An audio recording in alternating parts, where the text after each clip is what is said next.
اس اجتماع کے موقع پر گوجرانوالا کا شکر گزار ہوں۔ جب پچھلے سال اسی مہینے میں ہم آزادی مارچ لے کر یہاں سے گزر رہے تھے، آپ نے جس طرح ہمارا استقبال کیا تھا، جس طرح آپ نے ہمیں خوش آمدید کہا تھا، میں بھول نہیں سکتا۔ اور آج جو پہلے دن ہم نے علم بغاوت بلند کیا تھا، اس ناجائز اور غیر آئینی حکومت کے خلاف ہم استقامت کے ساتھ کھڑے رہے۔ ہم نے علم بغاوت کو سرنگوں نہیں ہونے دیا۔ ہم نے وہ علم بغاوت آج چلتے چلتے آج پاکستان ڈیموکریٹک موومنٹ کی صورت میں پاکستان کی تمام جمہوریت پسند قوتیں ایک پلیٹ فارم پر آج گوجرانوالا سے تحریک کا آغاز کر رہی ہے۔ اب تحریک چل پڑی ہے۔ اب یہاں کے بعد عوام کا سمندر کراچی میں آئے گا، کوئٹہ میں آئے گا، لاہور میں آئے گا، ملتان میں آئے گا، پشاور میں آئے گا، اور انشاءاللہ پھر کہتا ہوں، اگر ہمت آپ کے اندر ہوئی، انشاءاللہ یہ آنے والا دسمبر نہیں دیکھیں گے۔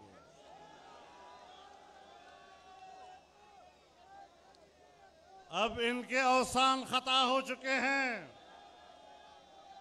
ان کی ہمت جواب دے چکی ہے، اور آج جہاں وہ کہتے ہیں کہ پارلیمنٹ میں ہماری اکثریت ہے، جہاں یہ لوگ پارلیمنٹ میں اپنی اکثریت کے دعوے دار ہیں، آج کے دن 15 ممبران اپوزیشن نے جعلی حکمران کو ایوان سے بھگایا ہے۔ ان کی اکثریت اس کے کام نہیں آئی ہے، اس کی اکثریت اس کو سہارا نہیں دے سکی ہے۔ میں یہ بھی کہہ دینا چاہتا ہوں کہ اگر یہ سلیکٹڈ ہیں تو کوئی تو سلیکٹر بھی ہے۔ اب سلیکٹر کہے کہ میرا نام نہیں لینا، کیسے نام نہ لیں؟ آپ نے چوراہے کے اوپر جمہوریت کو ذبح کیا ہے، اور جمہوریت کو ذبح کر کے ایک جعلی حکمران کو اقتدار کے تخت پر بٹھایا ہے۔ اس کا ذمہ دار کون ہوگا؟ جمہوریت کے قتل کا مجرم کون ہوگا؟ اور میں پوچھنے کا حق رکھتا ہوں یا نہیں؟ کیا میں یہ پوچھنے کا حق رکھتا ہوں یا نہیں؟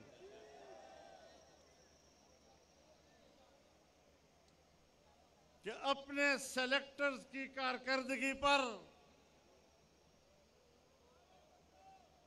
اپنے سلیکٹڈ کی کارکردگی پر اس کے سلیکٹرز شرمندہ ہیں یا ابھی بھی اس کی کارکردگی پہ نازاں ہیں؟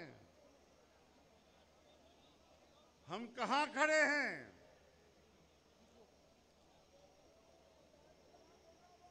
ہم مدینہ مزاج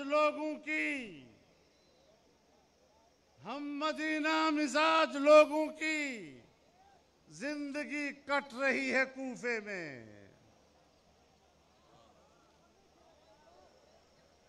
میرے محترم دوستو، جب آل پارٹیز کانفرنس ہوئی تو انہوں نے جواب میں کہا کہ آج انڈیا بڑا خوش ہے، پاکستان کی سیاسی جماعتوں کے اتحاد سے انڈیا بہت خوش ہے۔ میں کہتا ہوں، جب تم نے کشمیر کو انڈیا کے ہاتھوں بیچا، انڈیا نے تو اس دن عید منائی تھی، انڈیا نے تو اس وقت بغلے بجائیں جب اس نے کشمیر پر قبضہ کیا اور تم نے خاموشی سے اس کو قبول کر لیا تھا.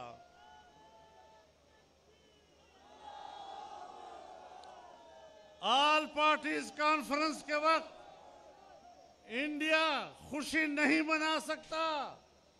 انڈیا نے اس دن خوشی منائی تھی جب پاکستان میں عام انتخابات میں دھاندلی کی گئی تھی. انڈیا نے اس وقت خوشی منائی تھی جب ایک جعلی وزیر اعظم پاکستان کے اقتدار پر مسلط کیا گیا تھا.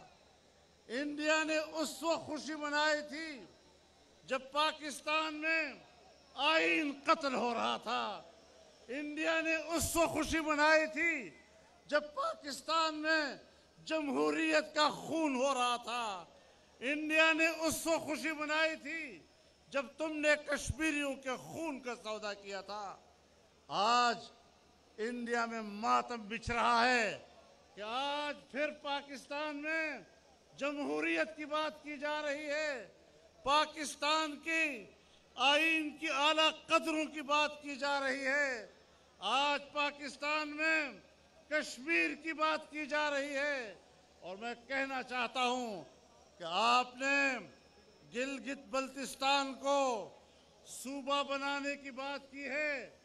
آپ جتنے حقوق دیں گلگت بلتستانی کو ہم پاکستانی سمجھتے ہیں، لیکن اگر ہم نے اس طرح گلگت بلتستان پر قبضہ کیا اور اس کو پاکستان کا 5واں صوبہ بنایا، آپ بتائیں کہ جو کچھ ہندوستان نے کشمیر کے ساتھ کیا ہے کیا تم اس کا جواز فراہم نہیں کرو گے؟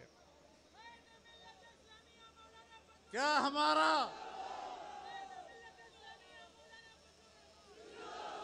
کیا 1949 کی قراردادیں سلامتی کونسل کی بے معنی نہیں ہو جائیں گی؟ کیا ہمارا موقف اور قومی اور ریاستی موقف تحلیل نہیں ہو جائے گا؟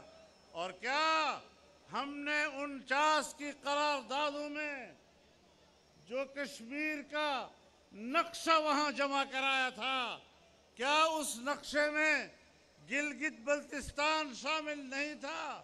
اور کیا آزاد کشمیر کی سپریم کورٹ نے یہ فیصلہ نہیں دیا کہ گلگت بلتستان آزاد جموں و کشمیر کا حصہ ہے؟ آل جموں و کشمیر کا حصہ قرار دینا یہ سپریم کورٹ کا فیصلہ ہے. آل جموں و کشمیر کا حصہ قرار دینا آپ کے نقشوں کا، آپ کے نقشے اس کی گواہی دے رہے ہیں جب آپ نے خود جمع کرائے تھے. آج آپ خطے میں تبدیلی لانا چاہتے ہیں، جغرافیائی تبدیلیاں لانا چاہتے ہیں. جغرافیائی تبدیلیاں لانا یہ امریکہ کا ایجنڈا ہو سکتا ہے. دنیا میں جغرافیائی تبدیلیاں لانے کے لیے پورے دنیا میں دہشت گردی کے خلاف نام نہاد جنگوں کا آغاز کر کے پوری دنیا میں فوجیں اتارنے، اور وہاں کے حکمران اگر وہ امریکہ بہادر کی بالادستی کو تسلیم نہیں کرتے تو وہاں قتل عام شروع کر دینا، افغانستان کو تہوبالا کر دینا، عراق کو تہوبالا کر دینا، شام کا بیڑا غرق کر دینا، لیبیا کا قتل عام کر دینا. آج سعودی عرب پر دباؤ ڈالا جا رہا ہے. ان حالات میں آپ خود اندازہ لگائیں کہ پاکستان میں جو کچھ ہو رہا ہے یہ کس کا ایجنڈا ہے؟ آپ کس کے ایجنڈے کی تکمیل کے لیے بات کر رہے ہیں؟ آپ نے 2 سالوں میں اگر بجٹ پیش کیا ہے تو آپ کا بجٹ IMF نے تیار کیا ہے. اگر آپ نے کوئی قانون سازی کی ہے تو آپ نے FATF کے دباؤ پر قانون سازی کی ہے. بین الاقوامی ادارے آپ کی قانون سازی کرا رہے ہیں، بین الاقوامی ادارے آپ کا بجٹ تیار کر رہے ہیں، اور پھر بھی کہتے ہیں کہ میں بیرونی ایجنڈے کا ایجنٹ نہیں ہوں. ہم نے پہلے دن کہا تھا کہ آپ کسی کے ایجنٹ ہیں۔ ہم نے پہلے دن کہا تھا کہ آپ پاکستان کے ایجنڈے پر اقتدار میں نہیں آئے، آپ یا اسرائیل کے ایجنڈے پر اقتدار میں آئے ہیں یا امریکہ کے ایجنڈے پر اقتدار میں آئے ہیں۔ بہرحال آپ پاکستان کے عوام کے نمائندے نہیں، آپ کسی بیرونی قوت کے ایجنٹ ہیں۔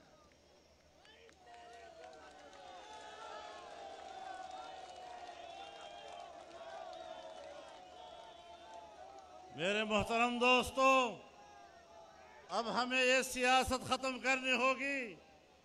آزادی آزادی ہے۔ میں اپنی تاریخ کے ان اسلاف سے نسبت رکھتا ہوں جنہوں نے بر صغیر کی آزادی کے لیے قربانیاں دی تھیں، پھانسیوں پہ چڑھے تھے، آگ میں کودے تھے، خون کے دریا سے گزرے تھے۔ پاکستان کو غلام نہیں بننے دیں گے۔ پاکستان کو آزاد ریاست کے طور پر دیکھنا چاہتے ہیں۔ ہم پاکستان کے اداروں کا احترام کرتے ہیں۔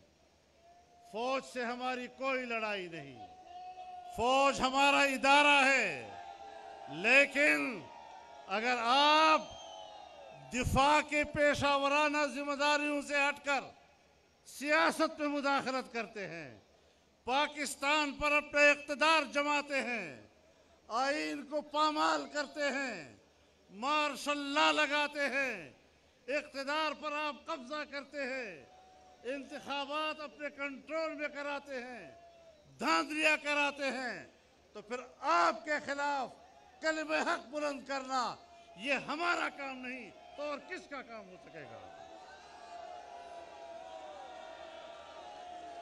ہم پاکستان کی سیاست کو اس طرح مقید نہیں دیکھنا چاہتے۔ ہم پاکستان کی سیاست کو کسی کے ہاتھوں یرغمال نہیں دیکھنا چاہتے۔ ہم پاکستان کی سیاست کو قوم کے ہاتھوں دینا چاہتے ہیں۔ ووٹ پاکستان کے عوام کا حق ہے، یہ حق چھینا گیا ہے، اس حق پر ڈاکہ ڈالا گیا ہے۔ ہم قوم کے اس حق کو عوام تک پہنچانا چاہتے ہیں۔ اس کے لیے عوام کو میدان میں آنا ہوگا۔ میرے محترم دوستو، میرے قائدین نے بڑی صراحت کے ساتھ پاکستان کی معیشت پر تفصیلی بات کی ہے۔ تفصیلی گفتگو کی ضرورت نہیں ہے، لیکن آج آپ اپنی معیشت کی زبوں کی انتہا کو پہنچ چکے ہیں، اور جب کسی ملک کی معیشت بیٹھ جاتی ہے پھر وہ کرۂ ارض پر اپنی جغرافیائی بقا کی جنگ لڑتا ہے۔ اگر سوویت یونین اپنی معیشت کی تباہی کے نتیجے میں آج کرۂ ارض کے نقشے پر نہیں ہے تو پاکستان اتنا طاقتور نہیں کہ وہ اپنے وجود کو برقرار رکھ سکے۔ آؤ پوری قوم اکٹھی ہو، تمام جماعتیں ایک صف پہ کھڑی ہو، ہم آپس میں اختلاف کریں گے لیکن ملک ایک ہے، اس ملک کو بچانا ہے۔ آئین ایک ہے، اس آئین کو بچانا ہے۔ جمہوریت پہ اتفاق ہے، اس جمہوریت کو بچانا ہے۔ پاکستان کا اسلامی تشخص، اس پر کوئی اختلاف نہیں۔ ہم نے پاکستان کے اسلامی تشخص کے تحفظ کرنا ہے۔ ہم نے ملک کے اندر ہم آہنگی پیدا کرنی ہے۔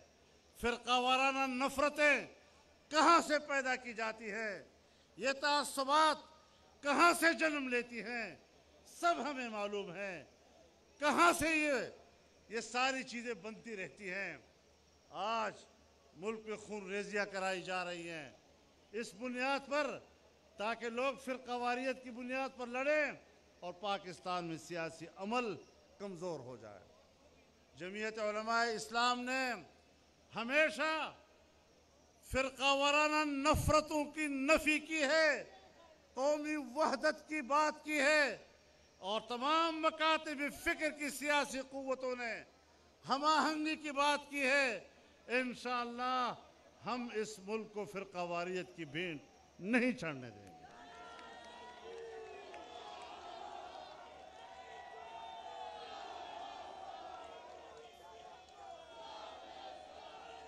میرے محترم دوستو، آج اس موقع پر میں آپ کے سامنے یہ بات بھی لانا چاہتا ہوں، مزید تفصیل بھی لیں گے، لیکن آج اس جعلی حکمران کی اسمبلی میں ایک نئی قانون سازی کی جا رہی ہے کہ ہماری جو ساحلی علاقے ہیں اور سمندری حقوق ہیں اس کو صوبوں کے اختیار سے باہر کر دیا جائے اور وفاق کے قبضے میں دیا جائے۔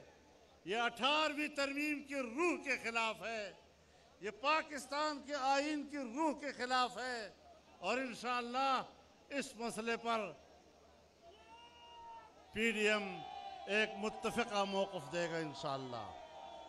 یہ ملک عوام کا ہے، ہر صوبے کے عوام اپنے صوبے کے وسائل کے مالک ہیں، اور اپنے صوبے کے وسائل کے مالک وہاں کے عوام اور ان کے بچے ہیں۔ ہم کسی کو یہ حق دینے کے لیے تیار نہیں کہ وہ کسی صوبے کے وسائل پر قبضہ کرے اور وہاں کے بچوں کو ان کے حق سے محروم کرے۔ انشاءاللہ یہ جدوجہد جاری رہے گی، یہ سلسلہ جاری رہے گا۔ تحریک اب چل پڑی ہے اور اب نہ رکے گی نہ تھمے گی۔ ہاں اس وقت تھمے گی جب اس ملک پہ آئین کی بالادستی ہوگی، سیاست میں اداروں کی مداخلت ختم ہوگی، ادارے اپنے جرم کو تسلیم کر لیں، قوم سے معافی مانگیں۔ اس کے بغیر اب معاملات طے نہیں ہو سکتے۔ ہماری طرف سے کوئی جھگڑا نہیں، جب بھی مداخلت ہوئی ہے اداروں کی طرف سے ہوئی ہے۔ ادارے کیوں اپنے فرائض سے تجاوز کر کے عوام کے معاملات میں مداخلت کرتے ہیں؟ اس طریقے سے ملک نہیں چلا کرتے، تصادم سے ملک نہیں چلا کرتے۔ اپنے دائرہ اختیار سے تجاوز کر کے معاملات میں مداخلت کرنا، اس سے ملک نہیں چلا کرتے۔ ملک کو چلانا ہے تو ذمہ داری کے ساتھ چلانا ہے، اپنے فرائض کے ساتھ چلانا ہے، اپنے اختیارات کے ساتھ چلانا ہے، اور انشاءاللہ العزیز یہ منزل ہم سب مل کر حاصل کر کے رہیں گے۔ آپ کو ایک بار پھر اس عظیم الشان اجتماع کے انعقاد پر مبارکباد پیش کرتا ہوں۔ اہل گوجرانوالہ کو اس کی میزبانی پر مبارکباد پیش کرتا ہوں۔ مسلم لیگ نون کو ایک بار پھر مبارکباد پیش کرتا ہوں، اور انشاءاللہ جس سفر کا آغاز کیا ہے اب یہ سفر منزل پہ جا کے ہی دم لے گا۔ اللہ ہمارا حامی و ناصر ہو۔ وآخر دعوانا ان الحمدللہ رب العالمین۔